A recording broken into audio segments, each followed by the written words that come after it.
Hello friends, welcome back self education crash course की ओर से मेरा आपका नमस्कार। आज के इस वीडियो में हम स्टैटिक जीके के कुछ क्वेश्चन करने वाले हैं और ये क्वेश्चन आपके एमपीपीएससी हो या फिर आपका यूपीपीएससी हो, चाहे आपका हो यूपीएससी, यानी किसी भी लेवल का एग्ज़ाम हो, आपके हर लेवल में आपके लिए काफ़ी हेल्पफुल साबित होंगे। और जो एसएससी आपके जो रेलवे के जो सीबीटी 1 और सीबीटी 2 जो होने वाले हैं एनटीपीसी और ग्रुप डी का, उसके लिए तो ये एक तरह से काफ़ी अच्छी साबित होंगी। तो चलिए स्टार्ट करते हैं आज के इस सेशन को। और क्वेश्चन नंबर 1, यह संगाई जो त्यौहार है कहाँ मनाया जाता है? संगाई त्यौहार, जो संगाई जो फेस्टिवल है हम किस स्टेट में शेयर करते हैं? तो आपके ऑप्शन इस प्रकार हैं: आसाम, मणिपुर, नागालैंड या मिजोरम। तो संगाई जो फेस्टिवल है कहाँ सेलिब्रेट किया जाता है? तो इसका जो हमारा राइट आंसर वो क्या है? बी यानी कि मणिपुर में ये सेलिब्रेट किया जाता है। संगाई महोत्सव मणिपुर का महोत्सव है और ये हर साल जब मनाया जाता है, कहाँ मनाया जाता है? मणिपुर के अंदर मनाया जाता है। खजुराहो के मंदिर किस मत से हैं? खजुराहो के जो मंदिर हैं, टेम्पल्स हैं, कौन से मत से हैं? तो आपके ऑप्शन हैं जैसे कि जैन मत, वैष्णव मत, शैव मत। तो आपको ये बताना है क्या वो खाली शैव मत से शामिल हैं, जैन मत से, ऑप्शन ए, या फिर आपका जैन मत और वैष्णव मत दोनों से, या फिर आपका वैष्णव मत और शैव मत दोनों से, या फिर आपका तीनों से। तो इसका हमारा राइट आंसर क्या है? खजुराहो के जो मंदिर हैं तो कौन से किस मत से संबंधित है? तो इसका जो हमारा राइट आंसर वो है हमारा डी, ऑप्शन डी, यानी कि ये जैन मत से भी संबंधित है, वैष्णव मत से भी संबंधित है और शैव मत से भी संबंधित है, हमारे खजुराहो के मंदिर हैं। तो इसका राइट आंसर हमारा क्या हुआ? डी। जैसे खजुराहो के जो चंदेल वंश की जो प्राचीन राजधानी थी, यहाँ जैन, वैष्णव और शैव मत से संबंधित अनेक मंदिर बनाए हैं। यहाँ पर जो है जैन से भी संबंधित हैं, वैष्णव और शैव तीनों से संबंधित मंदिर बनाए गए। जैसे जैन धर्म से जो संबंधित मंदिर है वो जगन्नाथ मंदिर है, वैष्णव धर्म से सबसे मंदिर है वो है रामचंद्र मंदिर, और शैव से जो सबसे बड़ा वो है कंडरिया महादेव। कंडरिया महादेव जो शिवलिंग है, सबसे बड़ी शिवलिंग है एमपी के अंदर। ठीक है, बात करते हैं अगले प्रश्न की तरफ। एक पारंपरिक वस्त्र, कपड़ा, सफ़ी, लाफी और निम्नलिखित राज्यों में से एक जीआई उत्पाद हैं। तो कौन से हैं? आपके ऑप्शन हैं आसाम, मणिपुर, जम्मू कश्मीर या आंध्र प्रदेश। तो ये वस्त्र, कपड़ा, जो सफ़ी, लाफी जो निम्नलिखित राज्यों में से एक जीआई उत्पाद है, तो कौन सी स्टेट से है? तो इसका जो हमारा राइट आंसर वो कौन से है? मणिपुर से। ध्यान रखिए।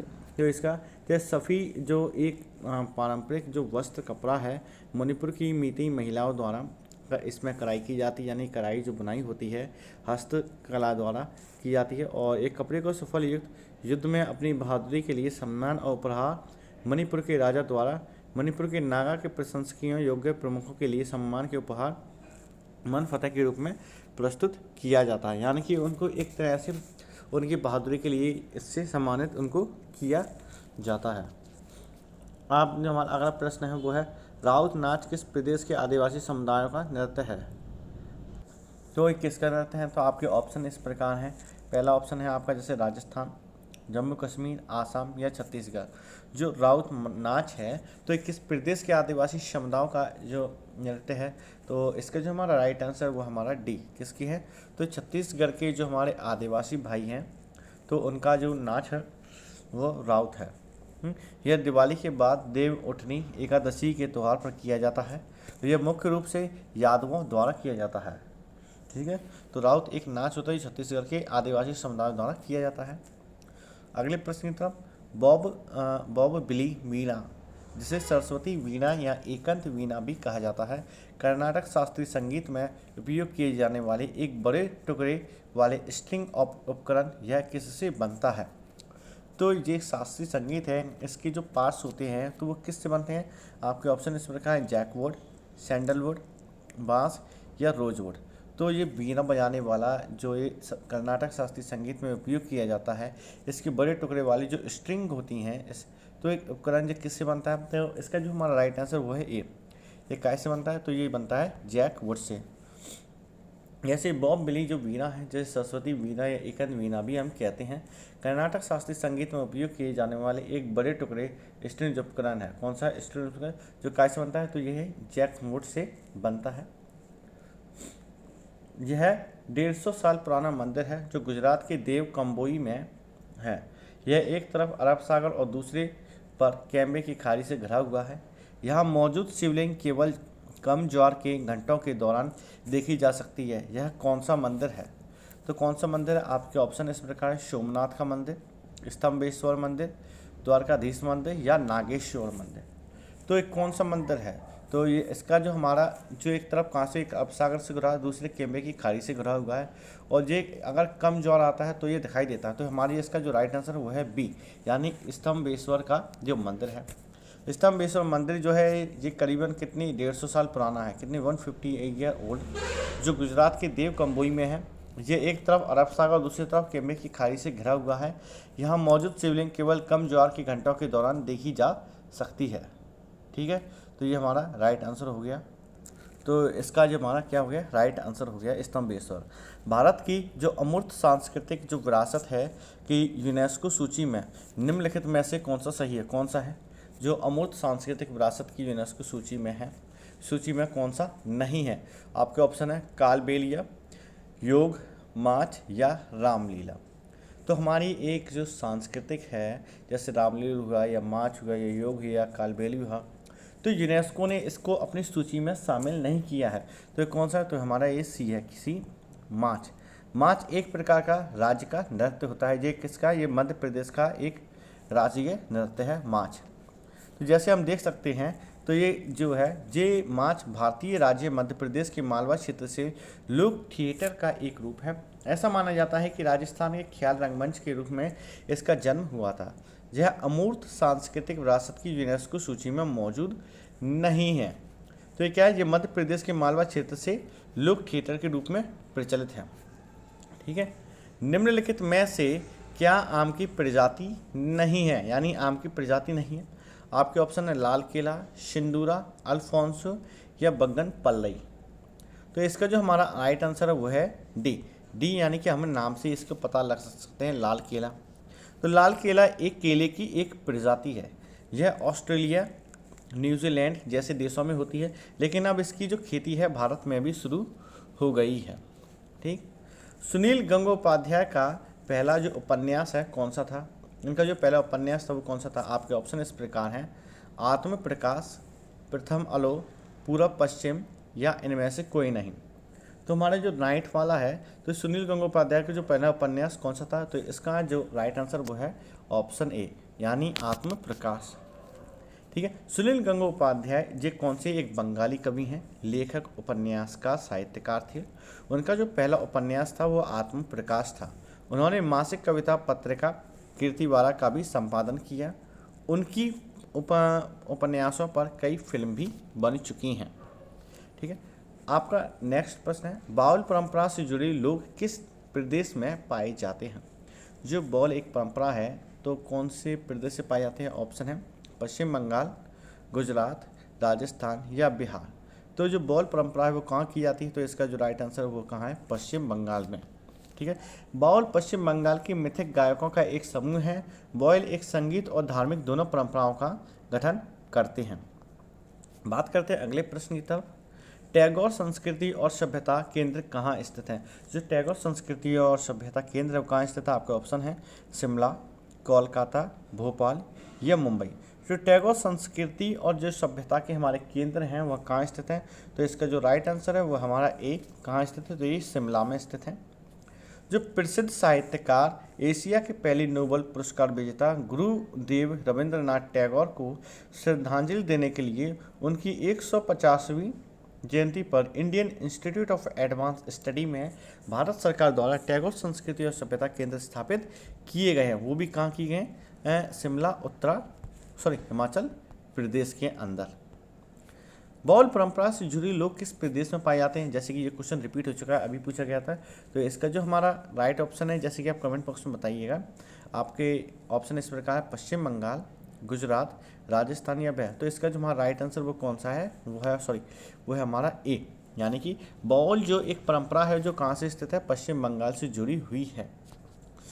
महाभारत का फारसी में अनुवाद किसने कराया था?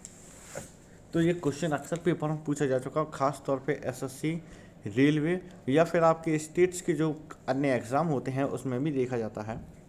महाभारत का जो फारसी में अनुवाद किसने कराया? आपका ऑप्शन है अकबर, जहांगीर, शाहजहां या औरंगजेब। महाभारत का जो फारसी में अनुवाद हुआ था किसने कराया था? तो इसका हमारा जो राइट आंसर वो कौन सा है? ए। किसने कराया था? अकबर ने। महाभारत का फारसी में अनुवाद मुगल राजा अकबर के आदेश पर फैजी और अबुल अल फजल बनायुनी ने किया और इसे रज्मनामा नाम दिया गया है। ठीक। निम्नलिखित में से कौन सा मंदिर चोल साम्राज्य से संबंधित है? तो कौन सा मंदिर है? आपके ऑप्शन है बृहदेश्वर, कुरंगनाथ, कैलाशनाथ या ऐरावतेश्वर। तो चोल साम्राज्य के द्वारा बनाया गया या उनसे संबंधित है तो वो कौन सा मंदिर है? तो इसका जो हमारा राइट आंसर वो है कौन सा है? कैलाशनाथ मंदिर है जो चोल साम्राज्य से संबंधित है। जैसे कि बृहदेश्वर मंदिर तंजौर में है जो चोल राजा राजाराम प्रथम ने बनवाया था। कोरंगनाथ मंदिर श्रीनिवासपुर में जो प्रांतक चोल ने बनवाया था। कैलाशनाथ मंदिर तमिलनाडु के कांचीपुरम में है जो पल्लव राजा नरसिंह वर्मन ने बनवाया था। तो हमारा जो प्रश्न है जैसे कौन सा मंदिर चोल साम्राज्य से संबंधित है, तो हमारे इसमें से जैसे कैलाशनाथ मंदिर है जो इससे संबंधित है। वल्लभी काल किस काल को कहा जाता है? तो वल्लभी काल जो है हम किस काल को कहते हैं? आपके ऑप्शन है गुप्त काल, कुषाण काल, मौर्य काल या इनमें से कोई नहीं। जो वल्लभी काल है हम किसको कहते हैं? तो वल्लभी काल जो हमारा राइट आंसर वो किसको हम कहते हैं? तो हम ए को कहते हैं। वल्लभी काल गुप्त काल के समान था। महाबलीपुरम के पेगोडा किसके द्वारा बनवाए गए थे? तो महाबलीपुरम के जो पेगोडा थे किसके द्वारा बनवाए गए थे? आपके ऑप्शन है चालुक्य, पल्लव, चोल या चेर। तो महाबलीपुरम के जो पेगोडा है किसके द्वारा बनवाए गए थे? तो इसका जो हमारा राइट आंसर वो है हमारा बी। तो महाबलीपुरम के जो पेगोडा हैं वो पल्लवों के द्वारा बनवाए गए थे। जैसे महाबलीपुरम के जो पल्लव वंश के जो राजा थे नरसिंह वर्मन प्रथम द्वारा बनवाए गए थे। इसमें 7 रथ या पेगोडा है। किताब उल रहला की रचना किसने की? आपके ऑप्शन है मौलाना शरफुद्दीन अली यजीद ने, आमिर तैमूर ने, इब्न बतूता ने या ख्वाजा अब्दुल्ला मलिक इस्लामी ने। किताब और रहला की रचना किसने की थी? तो इसका जो हमारा राइट आंसर वो किस है? इब्न बतूता ने इसकी रचना की थी। जैसे इब्न बतूता जो था एक मोरक्को यात्री था। उसकी पुस्तक थी किताब उल रहला तुगलक काल के इतिहास का एक स्रोत है। इनमें से कौन सी अमीर खुसरो की किताबें हैं? कौन सी हैं? आपके ऑप्शन है किरान उल शादई, तहकीक हिंद, मिफ्ता उल फतूह या नूह सपीर। तो ये 4 जो बुक्स है तो आपको ये बताना है कि अमीर खुसरो की कौन सी बुक्स है। तो आपके ऑप्शन जैसे पहला है या 1 या 2 यानी किरान उल शादई या तहकीक, या आपके 1, 3, 4 या आपका 1 और 3 या आपका 3 और 4। तो हमारी जो 18 का जो हमारा राइट आंसर वो है बी, यानी तहकीक हिंद को छोड़कर ये तीनों जो किताबें थी जैसे किरान उल शादई, मिफ्ता उल फतूह, नूह सपीर ये अमीर खुसरो की ही बुक्स हैं। ठीक है। तहकीक हिंद किसकी रचना है? तो ये अल बर्नी की रचना है। जो दूसरा हमारा जो है तहकीक हिंद ये अल बर्नी की रचना है। निम्नलिखित में से किसने मनुष्य के लिए एक धर्म, एक जाति, एक भगवान का सिद्धांत दिया है? तो किसने दिया है? मनुष्य के लिए एक तो धर्म हो, एक ही उसकी जाति हो, एक ही उसका ईश्वर यानी कि भगवान हो। ऑप्शन है आपके ज्योतिबा फूले, विवेकानंद, श्री नारायण गुरु या अंबेडकर। तो इसका जो हमारा राइट आंसर वो कौन है? सी, यानी कि श्री नारायण गुरु का कहना था कि मनुष्य के लिए एक ही धर्म, एक ही जाति और एक ही भगवान का सिद्धांत है। जैसे श्री नारायण गुरु ने मनुष्य के लिए क्या कहा है, सिद्धांत दिया, उनके एक नास्तिक सदस्य ने यह बदलकर मनुष्य के लिए कोई जाति नहीं, कोई धर्म नहीं, कोई भगवान नहीं कर दिया था। किसने? उनके एक सदस्य थे, नास्तिक थे, उन्होंने इसका अनुवाद नेगेटिव कर दिया और उनका जो कहना था एक धर्म हो, एक जाति हो, एक भगवान हो, ये उनका सिद्धांत था। वेद समाज की स्थापना किसने की थी? तो आपके ऑप्शन है राजा राम मोहन राय, स्वामी दयानंद सरस्वती, केशव चंद्र सेन या स्वामी विवेकानंद। तो वेद समाज की जो स्थापना है वो की थी केशव चंद्र सेन ने 1864 में हुई थी। ये कहाँ हुई थी? तो ये मद्रास में हुई थी, जिसे हम अब वर्तमान में किस क्या नाम से बुलाते हैं? इनको मद्रास को हम चेन्नई के नाम से बुलाते हैं जो तमिलनाडु का कैपिटल है। ठीक है। तो फ्रेंड्स आपको ये सेशन कैसा लगा अपनी राय कमेंट बॉक्स के जरिए आप हमें बताएं और यदि आपने अभी तक हमारे चैनल को लाइक नहीं किया तो चैनल को लाइक करना और चैनल पे यदि आप नए हैं तो चैनल को सब्सक्राइब भी ज़रूर करें और इसको ज़्यादा से ज़्यादा अपने फ्रेंड्स के साथ शेयर करें। ठीक है। अब एक मोटिवेशन थॉट्स है जैसे कि मन के हारे हार है, मन के जीते जीत, कहे कबीर हरि पाइए मन ही के प्रतीत। तो यानी जैसे हम सोच लेते कि यदि हम MPPSC को टारगेट कर रहे हैं और यदि हम सोच रहे हैं कि हम पे से नहीं निकलेगा तो वो निकलेगा ही नहीं। यदि हम ठान लें कि पेपर निकल जाएगा तो 101% हमारा पेपर क्वालिफाई होगा। तो फ्रेंड्स जुड़े रहें हमारे चैनल के साथ एंड जय हिंद।